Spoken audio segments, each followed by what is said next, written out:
तो आज हम बात करेंगे शेड्यूल्स के बारे में। शेड्यूल्स क्या होते हैं और इनका क्या प्रावधान रहता है, क्यों शेड्यूल्स की हमें जरूरत पड़ती है, समझते हैं पूरी डिटेल्स। और इन्हें याद करने का एक तरीका है जो कि मैं आपको बताऊंगा, तो क्लास में बने रहिए, वीडियो में बने रहिए। शुरुआत करते हैं। बेसिकली जो शेड्यूल्स होते हैं ये एक तरीके की कमेंट्री होते हैं, यानी हमारा जो कॉन्स्टिट्यूशन है इसमें आर्टिकल्स लिखे गए हैं और किसी एक आर्टिकल को अगर एक्सप्लेनेशन की जरूरत है, एडिशनल डिटेल की जरूरत है, तो हमने वहां पर न लिखकर इन्हें अलग से लिखा हुआ है, क्योंकि ऑलरेडी हमारा जो कॉन्स्टिट्यूशन है ये काफी बल्कि हो चुका है, काफी बड़ा हो चुका है। इस वजह से हम डिटेल्स वहां मेंशन ना करके अलग से कमेंट्री के तौर पे शेड्यूल्स बनाकर उनमें लिख देते हैं। बेसिकली ये भी कॉन्स्टिट्यूशन का पार्ट होते हैं, अलग नहीं होते हैं, सेम पावर होती है, कॉन्स्टिट्यूशन के अलग लिखे जाते हैं, ये बस अंतर इतना है। तो सेम आर्टिकल्स वाली पावर रहती है, सेम हमारे कॉन्स्टिट्यूशन वाली पावर भी इन्हीं में रहती है। अब बात करते हैं कि हमारे पास शेड्यूल्स कितने हैं। तो जब हमारा देश आज़ाद हुआ था और पहला जो हमारा कॉन्स्टिट्यूशन बना था 1950 में, उस समय पर हमारे पास 8 शेड्यूल हुआ करते थे, यानी टोटल 8 शेड्यूल होते थे। आगे चल के इसमें अमेंड किए जाते हैं और शेड्यूल्स बढ़ते बढ़ते अब ये 12 पहुंच चुके हैं। अभी फिलहाल हमारे संविधान में, कॉन्स्टिट्यूशन में 12 शेड्यूल्स हमको देखने को मिलते हैं, 12 शेड्यूल्स देखने को मिलते हैं। क्या रहते हैं, किस तरीके से हैं, इनको याद करने की भी एक ट्रिक होती है। हालांकि बहुत चीप ट्रिकें हैं, उन पर न जाते हुए सीधा समझने की कोशिश करते हैं प्रैक्टिकल वे में। सिंपल सी ऐसी बात समझते हैं कि देखो भाई, हमको एक कंट्री बनाना है, एक देश बनाना है, और देश में सबसे पहली बात हम लोग एक यूनियन बनाएंगे, जो कि हम आर्टिकल 1 में लिख चुके हैं, India shall be the union of state. Union बनाएंगे और स्टेट्स बनाएंगे। जो भी स्टेट्स बनाएंगे वो हमने शेड्यूल्स में लिख दिए हैं। इंडिया का जो नाम है, इंडिया दैट इज भारत, ये हमने आर्टिकल 1 में लिखा हुआ है, और जितने भी शेड्यूल्स बनेंगे ये सारे हमने मेंशन कर रखे हैं हमारे फर्स्ट शेड्यूल में। तो सबसे पहली बात, हमने एक कंट्री बनाना है, स्टेट्स बनाने हैं, ठीक है, उनका जोग्राफिकल स्ट्रक्चर डिजाइन करना है।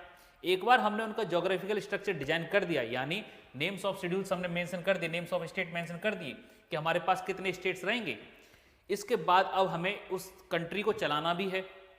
एक बार देश बना ले, ज्योग्राफिकल बाउंड्रीज हमारी डिसाइड हो गई, अब इस कंट्री को चलाना भी है, और कंट्री को चलाने के लिए हमें चाहिए कुछ ऑफिसर्स, कुछ रिस्पॉन्सिबल पर्सन्स, कुछ पोस्ट हम क्रिएट करेंगे। और जब पोस्ट क्रिएट करेंगे तो अगर हम किसी को हायर करना चाहते हैं, तो अगर हायर करना चाहते हैं तो सबसे कोई आपके लिए काम क्यों करेगा। सिंपल से एक लॉजिक क्वेश्चन है कि कोई आपके लिए काम क्यों करेगा। हमने एक पोस्ट बना ली, कुछ भी कर लिया, और हमने कहा कि भाई ये काम करना है, तो कोई हमारे लिए काम नहीं करेगा जब तक कि आप कोई लालच नहीं देंगे, उसे सैलरी नहीं देंगे। तो हमने देश बना लिया, अब देश को चलाने के लिए कुछ लोगों की जरूरत है, कुछ पोस्ट क्रिएट कर ली, जैसे prime minister, president, Lok Sabha speakers, ठीक है, हाई कोर्ट के जजेस, इनकी हमने पोस्ट क्रिएट कर ली। अब इन पर हमें हायरिंग करनी है। हायरिंग के लिए सबसे बड़ा काम होता है वो है आपको सैलरी डिसाइड करना, इनके अलाउंसेस डिसाइड करना, ठीक है, इनके लिए लालच देना। तो सबसे बड़ा काम है, सबसे पहला काम है हमें इन्हें लालच देना है कि इन सबको बुलाना है कि भाई आइए, प्रेसिडेंट बनिए, प्राइम मिनिस्टर बनिए। एक बार ही लालच दे देते हैं। किसे लालच दे देते हैं? प्रेसिडेंट। भाई जो प्रेसिडेंट बनेगा उसके लिए ये सुविधाएं रहेंगी, ये अलाउंसेस रहेंगे, ये सैलरी रहेगी, ठीक है, ये फैसिलिटीज प्रोवाइड की जाएंगी। एक बार आपने लालच दे दिया तो कैंडिडेट आना शुरू हो जाएंगे, कहेंगे साहब हमको भी बना दो प्रेसिडेंट, हमको भी प्राइम मिनिस्टर बनना है, हमको भी गवर्नर बनना है। आपने पहले पोस्ट बनाई, फिर उसके लिए लालच दिया, यानी सैलरी डिसाइड की। तो हमने प्रेसिडेंट के लिए, गवर्नर के लिए, speaker and deputy speaker of Lok Sabha and legislative assembly. Lok Sabha और लेजिस्लेटिव असेंबली में अंतर इतना है कि ये हमारी सेंट्रल लेवल पर होती है और ये हमारी स्टेट लेवल पर होती है। लोकसभा हमारी सेंट्रल लेवल पर होती है और लेजिस्लेटिव असेंबली हमारी होती है स्टेट लेवल पर। Chairman and deputy chairman of Rajya Sabha and legislative council. तो राज्यसभा के चेयरमैन, अगर कोई भाई चाहता है कि हमें राज्यसभा का चेयरमैन बनाया जाए, तो क्यों चाहता है? उसे कुछ लालच होगा तभी वो चाहता है। फ्री फंड में कोई काम नहीं करता है, सिंपल सा है, फ्री में कोई आपके लिए काम नहीं करेगा, चाहे आप कितना भी अच्छा काम कर रहे हो। तो हमने कहा कि भाई राज्यसभा का जो मेंबर बनेगा, राज्यसभा का जो चेयरमैन बनेगा, डेप्टी चेयरमैन बनेगा, उसके लिए ये अलाउंसेस रहेंगे, ये प्रिविलेजेस रहेंगे। लोग तैयार हो जाएंगे, एक बार आप लालच दे के देखिए, काम करने को तैयार हो जाएंगे। तो हमने चेयरमैन और डेप्टी चेयरमैन बना दिए, किसके? राज्यसभा के और लेजिस्लेटिव काउंसिल के। इसके बाद हमें जजेस को अपॉइंट करना है, सुप्रीम कोर्ट और हाई कोर्ट के जजेस को अपॉइंट करना है। तो सुप्रीम कोर्ट और हाई कोर्ट के जजेस को अपॉइंट करने के लिए भी लालच देना पड़ेगा, ये भी फ्री में काम नहीं करेंगे। तो हाई कोर्ट और सुप्रीम कोर्ट यानी हायर जुडिशरी को अपॉइंट किया जाएगा लालच देकर। क्या लालच दिया जाएगा वो डिटेल में मेंशन है, उस पर हमें नहीं जाना है। कैग है कॉम्प्ट्रोलर ऑडिटर जनरल। ये क्या होता है भाई, कैग क्या होता है? सरकार जो कुछ भी खर्चा करेगी उसका हिसाब किताब रखा जाता है। जैसे हम लोग खर्चा करते हैं तो हमारा हिसाब किताब रखता है हमारा सीए, टैक्स फाइल करते हैं तब। इसी तरीके से सरकार का भी हिसाब किताब रखना पड़ता है कि कितना सरकार ने खर्चा किया, कहाँ खर्चा किया। ये पूरा हिसाब किताब कौन रखेगा? कैग, सीएजी इसका हिसाब किताब रखता है। तो ये सारी पोस्ट बना ली और इन पोस्ट पर लोगों को हायर करने के लिए हमने वेतन भत्ता लागू कर दिया कि भाई ये सैलरी रहेगी, ये प्रिविलेजेस रहेंगे। ठीक है, अब लोगों ने हाथ उठाया कि साहब हमको प्रेसिडेंट बनना है, हमको प्राइम मिनिस्टर बनना है, हमको गवर्नर बना दो, हमको ये बना दो। ठीक है, अब हमने क्या किया, सबको बुला लिया, जो जो इच्छुक है, जो जो बनना चाहता है, सबको बुला लिया। और हमें मालूम है कि जैसे हम इन्हें काम समझाएंगे भाग जाएंगे, तो कोई भागे ना, इसलिए सबसे पहले इनको एक कमरे में बैठाओ और कमरे में बैठा के ताला लगा दो कि कोई एक भी भाग के नहीं जाना चाहिए। सबको प्राइम मिनिस्टर बनना था, सबको प्रेसिडेंट बनना था, कोई भाग के नहीं जाएगा, ताला लगा दो। हमने ताला लगा दिया। इंडिया में एक चीज़ चलती है कि अगर आप किसी से कुछ काम करवाना चाहते हो और वो उसके अगेंस्ट विल है या बड़ी ईमानदारी से काम करवाना चाहते हो तो कसम खिलाई जाती है। ठीक है, किसी को भी कसम खिला दो, आदमी बिल्कुल मजबूर हो जाता है उस कसम का पालन करने के लिए। तो ओथ का बड़ा सिस्टम रहता है हमारे यहाँ इंडियन कल्चर में। ओथ बड़ी इंपॉर्टेंट मानी गई है और ये सिर्फ इंडियन कल्चर में नहीं, ये पूरी दुनिया में ही मानी जाती है कसम, कि सब कसम खिला दो। तो इन सबको हमने क्या किया, एक कमरे में बंद करके बैठा लिया, सबको कसम खिलवा दो, कहीं कोई भाग ना जाए, कहीं कोई अपनी बात से मुकर ना जाए। कसम खिलाओ। किसे खिलाओगे भाई? जो भी मिनिस्टर है यूनियन लेवल पर या स्टेट लेवल पर, इन्हें कसम खिलाओ। जो कैंडिडेट हैं, या तो एमपी बनना चाहते हैं या एमएलए बनना चाहते हैं, ठीक, मेंबर ऑफ पार्लियामेंट या मेंबर ऑफ लेजिस्लेटिव असेंबली, ये अगर बनना चाहते हैं, इलेक्शन में खड़े होना चाहते हैं, तो इन्हें पहले कसम खिलाओ। हाई कोर्ट के जजेस को कसम खिलाओ और कैग को कसम खिलाओ। अच्छा, अब आप कहेंगे सर इसमें प्रेसिडेंट क्यों नहीं है, इसमें सुप्रीम कोर्ट के जजेस क्यों नहीं है? क्योंकि इनकी जो कस्में हैं, कस्में वादे सारे हमने मेंशन कर रखे हैं उसी आर्टिकल में। ठीक है, प्रेसिडेंट के हमने आर्टिकल में ही मेंशन कर रखा है। इन लोगों का हमने गैर जरूरी समझा था, मतलब उतना ज्यादा जरूरी नहीं समझा था, तो इन्हें अलग से शेड्यूल में मेंशन कर दिया है। इन्हें भाई कसम खिला दी। अब कसम खिला दी, अब इनमें से कोई नहीं भागेगा, अब इनमें से कोई नहीं भाग के जाएगा। ये मान के चलो, अब आपने कसम खिला दी, अब चाहे तो गेट खोल दो, ताला खोल दो, एक भी नहीं भागेगा। क्योंकि कसम बड़ी बाउंडेशन होती है, बड़ी पावरफुल चीज होती है, नहीं तो खिला के देखो किसी को। ठीक है, अब भाई ये सब लोग आपके रूम में आ गए हैं, अब क्या करो, सबको कुर्सी पर बैठा दो। जैसे इसको याद करने का तरीका मैं बता रहा हूं। ठीक है, पहले आपने क्या किया, स्टेट बनाया। ठीक है, स्टेट्स बनाए। अब वहां पर लोगों को हायर करना है, लोगों को स्टेट को रन करना है, तो लोगों को हायर करना पड़ेगा। हायर करने के लिए लालच देना पड़ेगा। जैसे आपने लालच दिया, जैसे ही लोग अंदर आए, कसम खिला दो। एक बार आपने कसम खिला दी, देन उन्हें बैठने के लिए बोल दो, भाई आराम से बैठ जाओ, अब तुम्हें हम तसल्ली से काम समझाएंगे, उससे पहले अपनी अपनी कुर्सी की पेटी बांध लो। सबको आपने कुर्सी पर बैठा दिया। अब कुर्सी तो दोगे ना, सीट एलोकेट करोगे, किसके लिए? राज्यसभा सीट। राज्यसभा के लिए सीट एलोकेशन होगा कि कौन से स्टेट से कितनी सीट आएंगी, किसे कितनी सीट देनी है। तो सीट एलोकेशन ऑफ राज्यसभा हमारा शेड्यूल 4 में डिसाइड किया जाता है। शेड्यूल 4 में डिसाइड किया जाता है। एक बार हमने इन्हें बैठा दिया, फिर इन्हें काम समझाओ, आराम से इनको तसल्ली से बैठा के काम समझाओ। एडमिनिस्ट्रेशन और खासकर कुछ हिदायतें दे रखी हैं कि भाई जब भी आप शेड्यूल ट्राइब का एडमिनिस्ट्रेशन करोगे, इसके लिए अलग प्रोविजन रहेंगे। शेड्यूल ट्राइब्स के लिए अलग से प्रोविजन रहेंगे। कुछ एरियाज हैं जिन्हें हमने शेड्यूल ट्राइब घोषित कर रखा है, या कुछ ट्राइब्स हैं जिन्हें शेड्यूल कैटेगरी में घोषित कर रखा है। उनका जो एडमिनिस्ट्रेशन है वो सबसे अलग होगा, डिफरेंट होगा। ठीक है, थोड़ा सा स्पेशल होगा। प्लस जो ट्राइब्स एरियाज हैं जहां पर ट्राइब्स बहुत ज़्यादा पाए जाते हैं, कुछ स्टेट ने कहा कि सर हम बहुत सेंसिटिव एरिया हैं, सेंसिटिव जोन हैं ट्राइब्स के मामले में, हमारी मोस्टली पॉपुलेशन ट्राइब्स है, तो हमें अलग से एडमिनिस्ट्रेशन की व्यवस्था चाहिए, कुछ स्पेशल चाहिए। जिनमें कौन कौन आ जाते हैं? असम है, Meghalaya, Tripura and Mizoram. Assam, Meghalaya, Tripura and Mizoram, in states के लिए अलग से व्यवस्था की गई है। इन स्टेट के लिए हमने अलग से एडमिनिस्ट्रेशन की व्यवस्था की है, ट्राइबल एरियाज के लिए। तो यहाँ पर एडमिनिस्ट्रेशन में थोड़ी सी हिदायतें हमने दे दी। किसमें? शेड्यूल 5 में और शेड्यूल 6 में। शेड्यूल 5 में शेड्यूल ट्राइब के लिए दी गई हैं, और शेड्यूल 6 में हमने सारे एडमिनिस्ट्रेशन के लिए दी हैं, ट्राइबल एडमिनिस्ट्रेशन के लिए, सिर्फ इन 4 स्टेट्स के लिए। काम समझा दिया। दोबारा से एक बार रिवाइज कर लेते हैं।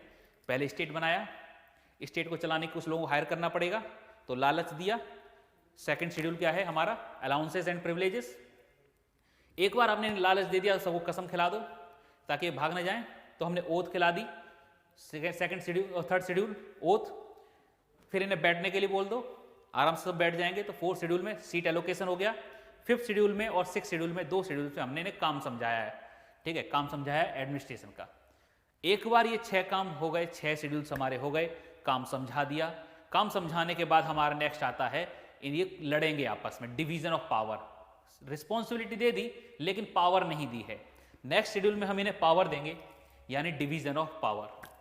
कैसे करते हैं, स्टेट को अपना काम समझा दिया कि तुम्हारा ये एरिया रहेगा काम करने का, सेंटर को उसका काम समझा दिया कि तुम्हारे लिए ये एरिया रहेगा काम करने का, ताकि आपस में लड़ो ना। कुछ एरिया ऐसे हैं जहां पर दोनों को मिलकर काम करना है, सेंटर और स्टेट दोनों को मिलकर काम करना है, जिसे हम बोलते हैं कॉन्करेंट लिस्ट, ठीक है, कॉन्करेंट लिस्ट।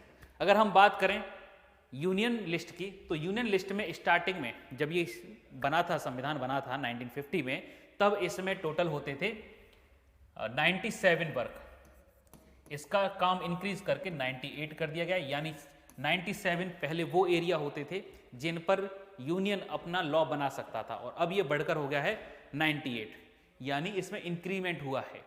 तो 98 वो एरियाज हैं, वो सब्जेक्ट्स हैं जिन पर सेंट्रल गवर्नमेंट लॉ बना सकती है। स्टेट लिस्ट की बात करें तो स्टेट लिस्ट पहले हमारा होता था 66, अब ये हो गए हैं 59। पहले कितने होते थे 66, अब हो गए हैं ये 59, यानी स्टेट लिस्ट का आइटम कम हुआ है। अब स्टेट, चाहिए लिख लो, ये ओरिजिनल है, ये करंट है, ठीक है। करंट में इतने सब्जेक्ट हैं, 66 सब्जेक्ट हैं, 59 सब्जेक्ट हैं स्टेट के पास कि इन पर स्टेट लॉ बना सकता है। कुछ कॉमन एरियाज हैं। कॉमन एरियाज की अगर हम बात करें तो पहले 47 कॉमन एरियाज होते थे, यानी कॉन्करेंट लिस्ट में, अब ये हो गए 52 ऐसे सब्जेक्ट्स हैं जिन पर सेंटर और स्टेट दोनों मिलकर लॉ बना सकते हैं। अब ज़्यादातर काम हमने इनका यही समझा दिया है, डिवीजन ऑफ वर्क हमने यहीं पर कर दिया है। अब बात इसमें ये आती है कि सर कुछ एरिया ऐसे हैं जो कि हमने कहीं मेंशन नहीं कर रखे, या हो सकता है कि नया एरिया, नया डोमेन डेवलप हो गया हो, जैसे आईटी सेक्टर, उस समय नहीं होता था, अब डेवलप हो गया है। अब आईटी सेक्टर पर कौन लॉ बनाएगा, इसे हम बोलते हैं रेसिडुअरी पावर। रेसिडुअरी पावर यानी वो आइटम्स जो कि मेंशन नहीं है कहीं भी और नए टाइम के साथ इवॉल्व हुए हैं, उन पर लॉ कौन बनाएगा, उन पर बनाएगा सेंटर लॉ। वो हमने सेंटर को दे रखी है रेसिडुअरी पावर कि भाई इन पर आपने लॉ बनाना है। अब इनको काम समझा दिया, इनको डिवीजन ऑफ वर्क भी बता दिया कि भाई तुम्हारा ये पावर रहेगा, पावर दे दी। अब ये काम करना शुरू करेंगे, और काम इफेक्टिवली तब हो सकता है जब आपकी कम्युनिकेशन स्किल बढ़िया हो, जब आपके डाउट्स क्लियर हों। तो यह क्या हो गया, इनके समस्या आने लगी लैंग्वेज प्रॉब्लम, कि एक दूसरे से कन्वे नहीं कर पा रहे हैं, कम्युनिकेशन नहीं कर पा रहे हैं, ठीक है। डाउट्स क्रिएट होना शुरू हो गए, और डाउट्स को सॉल्व करने के लिए क्या करेंगे, कम्युनिकेशन स्किल बढ़िया होगी तभी डाउट सॉल्व हो पाएंगे, और कम्युनिकेशन स्किल के लिए आपको लैंग्वेज चाहिए, लैंग्वेज। तो नेक्स्ट शेड्यूल में हम लैंग्वेज डिसाइड करते हैं, 8th शेड्यूल में हम लैंग्वेज लिखते हैं। तो टोटल हमारे पास 22 लैंग्वेज हैं जिन्हें हम शेड्यूल लैंग्वेज बोलते हैं। ध्यान रखना, हिंदी हमारी नेशनल लैंग्वेज नहीं है, ठीक है। ये बड़ा ही गलत भ्रांति फैली हुई है कि नेशनल लैंग्वेज हमारी हिंदी है। हमने किसी भी लैंग्वेज को नेशनल लैंग्वेज नहीं बोल रखा है, ऑफिशियल लैंग्वेज बोल रखा है। तो ऑफिशियल लैंग्वेज हमारी हिंदी रहती है और इंग्लिश रहती है। हमने क्यों नहीं बोला है किसी भी लैंग्वेज को नेशनल, ताकि हम ये नहीं चाहते हैं कि कोई लैंग्वेज अपने आप को छोटा समझे, कोई बड़ा समझे। इक्वालिटी की भावना बनाए रखने के लिए हमने किसी भी लैंग्वेज को नेशनल लैंग्वेज डिक्लेयर नहीं कर रखा है। ऑफिशियल लैंग्वेज जरूर है हमारी, कि फंक्शनिंग को आसान बनाने के लिए इन लैंग्वेज का सहारा ले सकते हैं। हालांकि अगर आप 22 लैंग्वेज में किसी भी लैंग्वेज में अगर बात कहते हो तो वो आपकी सुनी जाएगी। किसी भी लैंग्वेज में आप एग्जाम दे सकते हो, किसी भी लैंग्वेज में आप कम्युनिकेट कर सकते हो इन 22 में। नेक्स्ट शेड्यूल है, एक बार आपने बातचीत करना शुरू कर दिया, बातचीत में क्या होता है, खुरापात जन्म लेती है, ठीक है। एक बार आपने कुछ बातचीत की किसी से तो दिमाग कुलबलाहट लेना शुरू कर देता है, कुछ खुरापातें करेगा, ठीक है, कुछ आउट ऑफ द कॉन्टेक्स्ट काम करने की कोशिश करेगा। अगर हमारी सरकार कोई आउट ऑफ द कॉन्टेक्स्ट काम करती है, यानी कॉन्स्टिट्यूशन के खिलाफ कोई काम करती है या कुछ ऐसा काम करती है जो चाहती है कि कॉन्स्टिट्यूशन को ना पता चले, सुप्रीम कोर्ट को ना पता चले, तो ऐसे चोरी करने के लिए 9th शेड्यूल बनाया गया है। 9th शेड्यूल बनाया गया है जिसमें क्या होगा, 9th शेड्यूल में हम कोई भी चीज़ रख देंगे। 9th शेड्यूल में अगर हम कोई भी चीज़ रख देंगे तो उस पर जुडिशियल रिव्यू नहीं लिया जा सकता है।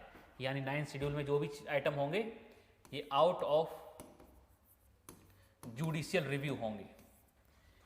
9th शेड्यूल में जुडिशियल रिव्यू नहीं लिया जा सकता है। अगर सरकार कोई भी काम करती है, कोई भी लॉ बनाती है, इस शेड्यूल में रख दिया, यानी खुरापात चलेगी, इसमें रख दिया, तो सुप्रीम कोर्ट या हाई कोर्ट इसमें जुडिशियल रिव्यू नहीं ले सकता है। ये ओरिजिनल कॉन्सेप्ट था, हालांकि अभी प्रैक्टिकली हम देखें तो ये लागू नहीं होता है, लेकिन 9th शेड्यूल हमारा यही बात कहता है।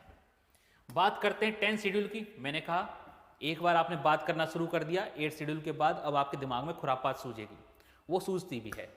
10th शेड्यूल है हमारा anti defection law. Anti defection law,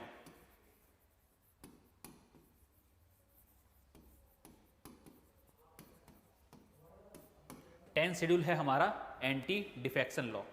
कैसे काम करता है? एंटी डिफेक्शन का मतलब ये हो गया कि जो नेता हैं ये, अब मैंने कहा खुरापात सूझेगी, 8th शेड्यूल के बाद आप बात करना शुरू करोगे तो खुरापात चलेगी। 9th शेड्यूल आपका पूरा खुरापात पर बेस्ड है, यानी आपकी चालाकी पर बेस्ड है। 10th शेड्यूल भी हमारा इसीलिए बनाया गया है कि सब होता ये है कि किसी भी पार्टी से चुनकर आए और देखा कि सामने वाली पार्टी ज़्यादा अच्छा ऑफर दे रही है, तुरंत दूसरी पार्टी चेंज कर ली। ठीक है, यानी पब्लिक के जो मैंडेट है, पब्लिक की जो मैंडेट है उसको आप क्या कर रहे हो, नकार रहे हो। पब्लिक के मैंडेट को नकार रहे हो, जोड़ तोड़ करके सरकार बना रहे हो, और सरकार जनता से जो वादा करके आए हो उन्हें आप निभा नहीं रहे हो। यानी जो आइडियोलॉजीज, जिन आइडियोलॉजीज की मदद से सरकार बना रहे, लड़कर आए थे, इलेक्शन लड़कर आए थे, उन्हें आपने छोड़कर दूसरी आइडियोलॉजी का साथ दे रहे हो। कुल मिला के कॉन्सेप्ट ये है। तो एंटी डिफेक्शन लॉ, अब कोई भी नेता, कोई भी MP, कोई भी MLA, कोई भी MLC अपना पाला चेंज नहीं कर सकता है, अपनी जो पार्टी है उसे चेंज नहीं कर सकता है। अगर चेंज करेगा तो उसकी सीट रद्द हो जाएगी। जैसे मैं MP बन गया कांग्रेस सरकार से, कांग्रेस पार्टी से, लेकिन बीजेपी मुझे अच्छा ऑफर दे रही है कि अगर आप हमारी तरफ आ जाते हैं तो हम आपको सो एंड सो पैसा देंगे। मैं अगर उसे ज्वाइन करता हूं तो मेरी सीट कैंसिल हो जाएगी, मेरे ज्वाइन करने का कोई फायदा नहीं रहेगा। तो एंटी डिफेक्शन लॉ बनाया गया था ताकि आप सीट चेंज ना करें, ताकि आप पूरा पार्टी चेंज ना करें, पाला ना बदलें, बेईमानी ना करें। Anti defection law. नेक्स्ट हमारा लॉ है, नेक्स्ट हमारा शेड्यूल है 11th शेड्यूल। 11th शेड्यूल किस लिए है?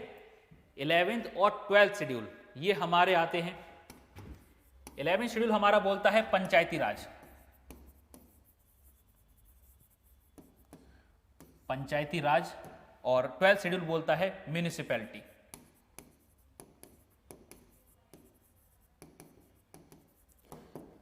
ठीक है, ये बात करता है हमारी म्यूनिसिपैलिटीज की।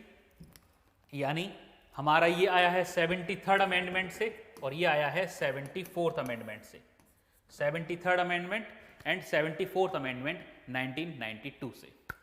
क्या कहते हैं? पंचायती राज को इस्टेब्लिश किया जाता है। पंचायती राज ओरिजिनली हमारे कॉन्स्टिट्यूशन में मेंशन नहीं था। हाँ, जरूर एक बात कही गई थी DPSP में, हमें पंचायती राज के लिए काम करना है, लेकिन हमारी इकोनॉमिक सिचुएशन 1950 में ऐसी नहीं थी कि हम पंचायती राज को इस्टेब्लिश कर सकें। इससे जाके 1992 में इसे इस्टेब्लिश किया जाता है by 73rd and 74th amendment, panchayati raj और म्यूनिसिपैलिटी। एक बार दोबारा से समराइज कर लेते हैं कैसे काम करता है। सबसे पहले फर्स्ट शेड्यूल आपने स्टेट बनाना है। दूसरा शेड्यूल उसमें लोगों को हायर करना है। हायर कैसे करोगे? लालच देके, यानी अलाउंसेस। थर्ड शेड्यूल में आप क्या करोगे? जैसे ही लोग आ गए तुरंत इनको कसम खिलाओ, ओथ खिलाओ और इनको बैठने को बोल दो। थर्ड शेड्यूल में आपने ओथ खिला दी, फोर्थ शेड्यूल में आपने इन्हें बैठने को बोल दिया, यानी allocation of seats in Rajya Sabha. एक बार ये लोग बैठ गए, आपने क्या करना है? इनको काम समझाना है। तो हायर क्यों किया है इन्हें? काम कराने के लिए। तो काम समझाओ पहले। तो 5th एंड 6th शेड्यूल में हम इन्हें एडमिनिस्ट्रेशन समझाते हैं। जैसे ही इन्हें एडमिनिस्ट्रेशन समझाते हैं, रिस्पॉन्सिबिलिटी दे देते हैं, तुरंत क्या करना है? इन्हें पावर देनी है। तो 7th शेड्यूल में हमने क्या किया? पावर दे दी। 8th शेड्यूल में इन्हें कम्युनिकेशन दे दिया कि आपस में बात करके मामले सुलझा लो। और एक बार इन्होंने बात करना शुरू किया तो इनके दिमाग में खुरापात आना शुरू हो जाती है। क्या करते हैं? 9th शेड्यूल में ये क्या करते हैं? कुछ काम ऐसे करना चाहते हैं जिनका जुडिशियल रिव्यू ना लिया जा सके, तो इन सारे कामों को 9 शेड्यूल में रख देते हैं। अब खुरापात चल रही है तो एक दूसरे के पाले चेंज करेंगे, एक दूसरे को करप्ट करेंगे, तो पार्टी चेंज करेंगे, ये पार्टी चेंज ना करें, इसलिए 10 शेड्यूल में एंटी डिफेक्शन लॉ। और 11, 12 शेड्यूल्स हमारे स्पेशल शेड्यूल्स रहते हैं, ये पंचायती राज और म्यूनिसिपैलिटीज को इस्टेब्लिश करते हैं। आई होप कि आपको शेड्यूल समझ में आएगा।